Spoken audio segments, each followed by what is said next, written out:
So guys, now I will discuss ameloblastoma. It's going to be in three parts. In the first part, we are discussed about what is ameloblastoma, pathogenesis, and clinical features with investigation. In the second part, we will discuss types and histological types of ameloblastoma, and in third part, we are going to discuss the treatment, differential diagnosis. Okay, first we will discuss what is ameloblastoma. We can say ameloblastoma is formed by two different words: ameloblast, which is enamel forming cells. Oma is your benign word, is a suffix we use for benign tumors. Right, so ameloblastoma is a odontogenic. Odontogenic means it's originate from tooth related material. Right, it's originate from tooth material or tooth cells. Or tooth cells. Benign tumor means it is locally invasive, but there is no metastasis, right? It was first recognized by Kushek in 1827. He was the first person who actually recognized a tumor which is from ameloblast. But it was Charles Melasage. It was Charles Melasage who named it as adimentinoma. Adimentinoma, right? Because of its similarity to another tumor of long bones, which is known as adimentoma, and he considered it as a similar variant of adimentoma in mandible, right? That's why even if you going for a NEET exam or preparing for any competitive exams, they always use the term adimentoma. It's known which is previously used, but after that when you found out there is a lot of dissimilarities between adimentoma and the ameloblastoma. In 1934, it was Churchill and Ivy who renamed it as ameloblastoma. Right. They may ask you this question in your MCQs, right? So now we understand what is ameloblastoma. Now we'll discuss how it occurs. Ameloblastoma is derived from the very first is cells of enamel organs, right? Especially the remnant cells. Remnants like cell rest of melasage, right? Remnants of dental lamina or cell rest of HERS, Hartwig epithelial root sheaths, right? It may develop from a cyst, especially the dentigerous cyst.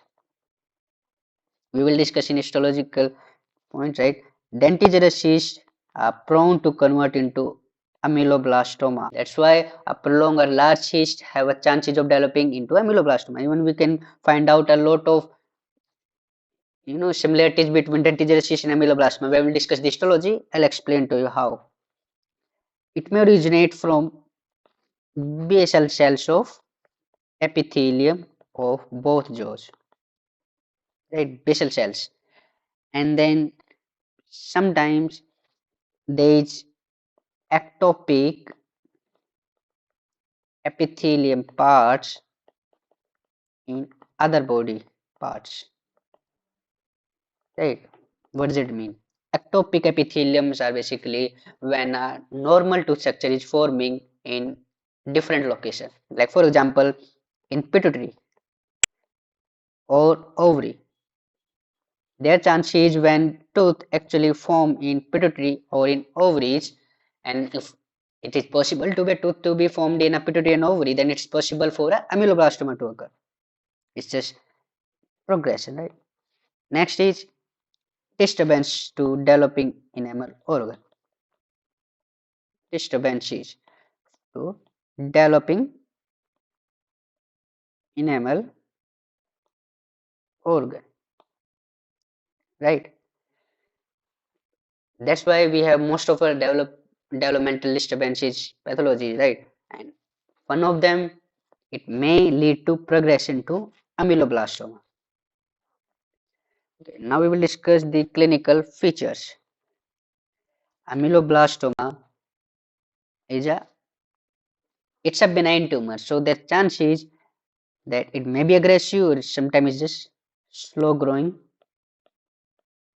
This is how patient perceive it. Patient perceive it as slow growing.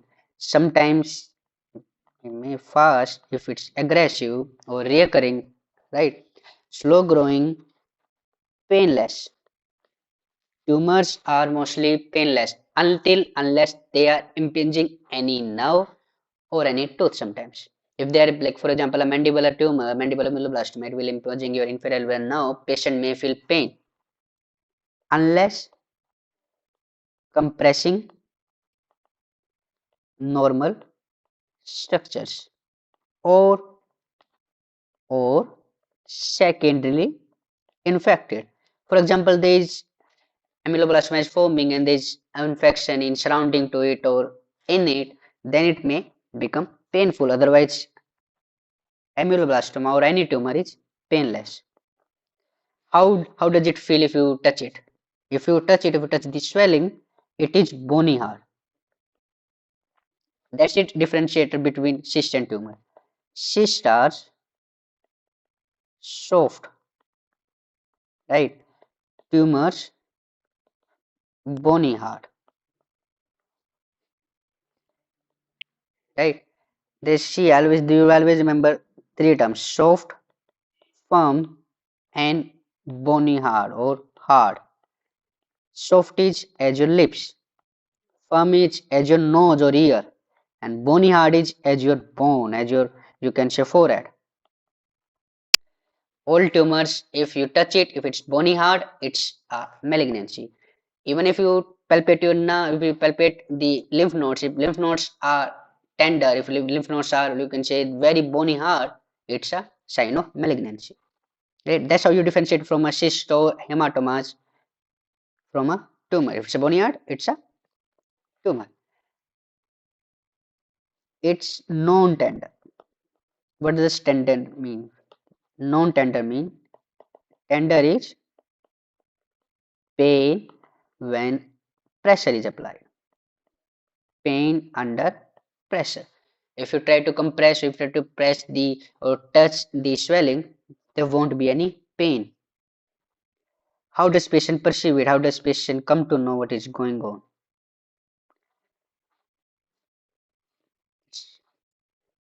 The first sign is facial asymmetry.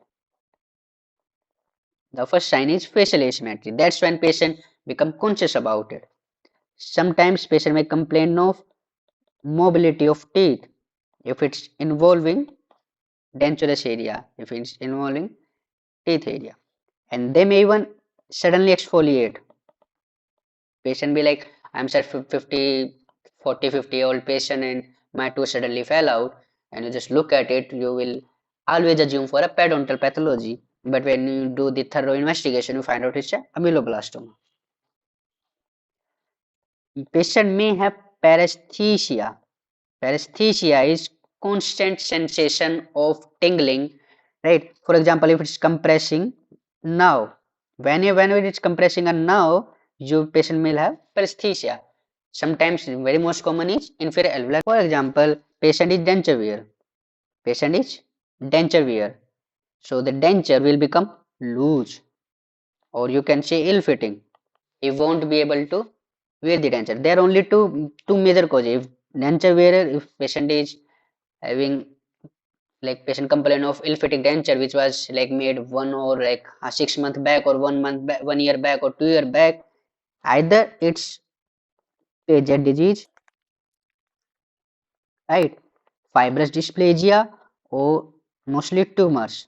Not just ameloblastoma, even other COT and all. If there is any bony changes going on, denture will become ill. Times patient is not able to glued his teeth because of swelling, right? So whole are people who are affected by it. It's mostly affect very common 2 to 20 to 60 years. And this range goes to 20 to 90 years, right?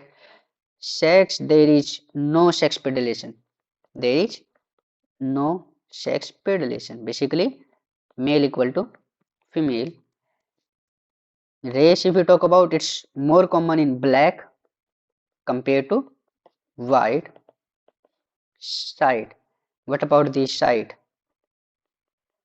Very common site is mandible compared to maxilla. More common in mandible compared to maxilla. You can even say, if you just draw the, if this is our up maxilla and this is our mandible, right? So you can assume around 66%, 60 to 70% cases are in posterior mandible, around 10% in premolar region, and around 10% in anterior region. In posterior maxilla, it's around 6%, 5 to 6%. In premolar, just 1%, and in anterior, just 5 to 6%. So very common. Any pathology, most of the pathology in are more prone in mandible, right? So most of the tumors except adenomatoid tumor, which is more common in maxilla. Otherwise, most of the tumors, if you forget in your, if you write in your exam and you forget which tumor is common in where, you can assume most of them are common in mandible. Only AOT which is common in maxilla. Okay, we will discuss AOT later on, right? So now we'll discuss about the radiology of ameloblastoma. How does it appear in a radiol? For example, a patient come to you to call the, took the case history, and you just find out, you just took the x-ray. On x-ray, it will either appear as unilocular or multilocular, unilocular or multilocular, and it's going to be radiolucent, which give the appearance of honeycomb, also known as soap bubble appearance, right? Soap bubble appearance. Since it's a benign tumor, it's at the end of the day, it's a malignancy, right? So let me tell you a basic difference, how to differentiate between cyst and tumors radiographically. So let me tell you how to differentiate cyst and tumors in radiograph. See, cysts are slow growing, these are slow growing, and tumors are fast growing, right? So for example, this is a tooth and this is our bone. Tumors will grow in this direction,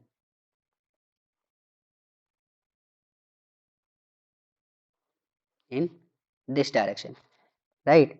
So what happen? They are able to resolve or pressurize cortical bone. They pressurize a cortex, well, basically the cortical bone, right? But cysts are slow growing. They cannot pressurize cortical bone. So because of that, you will find in these cases, you won't find egg cell crackling. This is the clinical feature which I missed. In these cases, you will find egg cell crackling. What is egg cell crackling? If this bone is expanded, so you will investibly you will find swelling. You will find swelling, and because of this swelling, this bone will become thin. So when you try to pressurize with your finger, you palpate it with your fingers, this thin bone will crack. It just crack like how the shell of an egg cracks up. And this feature is known as axal crackling. If you see an axal crackling, it's a fast growing pathology. If it's a fast growing pathology, it's going to be a tumor. It's not going to be a cyst. Some cyst, like for example, fast growing OKC and all, but this is the basic differentiator. If you find an axal crackling, it's more chances of it going to be a tumor, right? So this is how an ameloblastoma look in physics. Just this is, let me use a better color. This is your ameloblastoma. See how it's growing and resolving. In these cases, you will find resolving roots of tooth. They will resolve the root.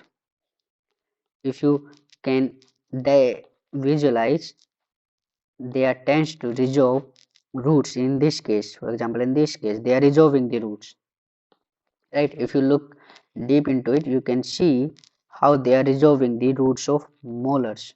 They will grow. In this case, they are involving the inferior canal, so patient will go into a paresthesia. This is how a tumor look in CBCT, right? You just end up resolving everything, the canal, the root, the tooth, right? See, this is what I told you. This is how they expand out the bone, cortical bone. If you try to press it, if you press it from here and here, this cortical bone will crack up, right? And when this crack up, patient you will feel the exhale crackling noise. You can actually hear how it's cracked up. In this case, see how it's resolved the bone. If it is a cyst, it won't be able to resolve it. Cyst won't be able to resolve this much of the bone, but tumors can. In this case, you can see how they are expanding and resolving. Cysts grow in this direction. This is how cyst will grow in anterior posterior direction because they are enclosed in cortical bone. But tumors will grow like this. Okay, that's the main differentiate. That's why you won't find cortical crackling in cyst, but you will find cortical crackling in tumors. This is how cyst will grow. So how do you find out? Very basic is proper clinical history. That is very must. After clinical history, you will go for radiograph, right? And OP for MRI, right? Or the best is CT or CBCT. This is the image of CBCT. This is CBCT. This one is CBCT. This one is CBCT. This is how clearly you will be able to visualize the amount of the bone destruction, right? Even preferred is ultrasound. You can try, but radiographs and CBCT is very must. Right? After that, the final and best diagnostic method is biopsy, either excisional or incisional. Most of the cases it's going to be excisional, but if biopsy can be done, that's the best investigation. So this is the first part. Next case, in next class we will discuss about the clinical types and histological types, and in a third class we will discuss about the treatment of the ameloblastoma. Thank you very much. We will meet again.